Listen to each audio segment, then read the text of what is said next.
When the sun rose over the boundless prairies of North America and the wind drove tumbleweeds across the dry land, the legend of the cowboy was being born. It was a time when the map of the world had not yet been fully drawn, and the law often yielded to strength of character. Cowboys became the symbol of that era, people who lived between sky and earth, between freedom and danger. The roots of cowboy culture reach back to the Spanish vaqueros, who as early as the 17th century learned how to manage herds of cattle on the wild lands of the New World. They were the first to master the art of the lasso, the saddle, and horseback riding, and it was their traditions that were later adopted by American cowboys. Over time, this way of life evolved into a distinct culture with its own code of honor, quiet endurance, and deep respect for the power of nature. In the 19th century, the Wild West lived to the rhythm of pounding hooves. Thousands of cattle were driven across rivers, deserts, and mountains. Cowboys went for weeks without seeing towns, slept beneath the cold, star-filled sky, and rose with the dawn. Any mistake could cost a life: a sudden storm, a panicked herd, a gunshot from an ambush, or an attack by wild animals. Yet despite the fear, they pressed on, for the trail itself was their destiny. A cowboy's life was not as romantic as the legends suggest. They earned little, ate simple food, and their clothes wore out faster than the seasons changed.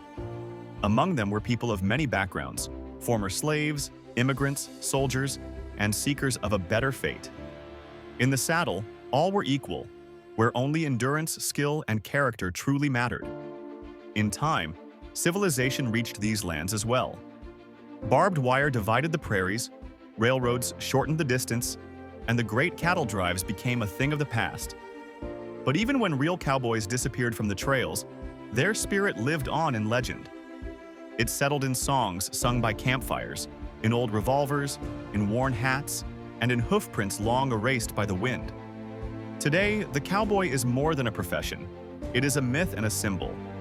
It is the image of a person who does not fear solitude, accepts the challenges of fate, and lives by their own rules. And as long as the sun rises over the prairies and the fire of legend does not fade, the story of the cowboys of old continues to live in the hearts of those who believe in freedom. Yet among the cowboys were those whose names never found their way into books.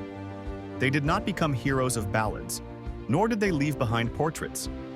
Only the land remembered them, cracked by heat, soaked with sweat and blood. These men rose before dawn, silently mounted their horses, and rode toward the place where the horizon ended. Their silence was louder than words, and their gaze heavier than any oath.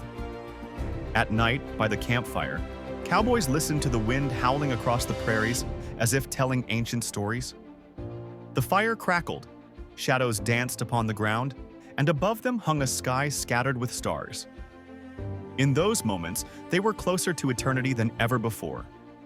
With no homes and no guarantees of tomorrow, they had only a horse, a weapon, and their own honor. And that was enough. For a cowboy, a horse was more than an animal. It was a companion and a lifeline. It carried him through storms, saved him from death, and shared his solitude. Between man and horse, a bond was born that required no words. One movement, one glance, and they understood each other better than anyone else in the world. But the Wild West was not only a land of freedom, it was also a land of conflict. Clashes over territory, tension between newcomers and indigenous peoples, and the harsh laws of survival. A cowboy stood in the midst of this chaos, forced to make choices every day. Not always right, not always just, but his own.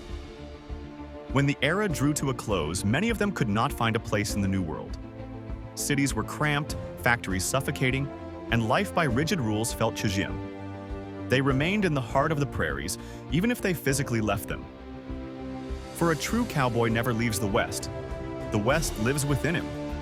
And now, when we watch old films, read yellowed pages of stories, or hear the slow melody of a harmonica, we feel the echo of that era. It is not just a memory. It is a call of freedom, of the road, and of the wind that whispers of times when a person stood alone with the world.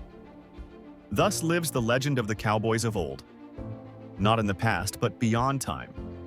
And as long as someone dreams of the endless horizon and a road without end, this legend will never fade,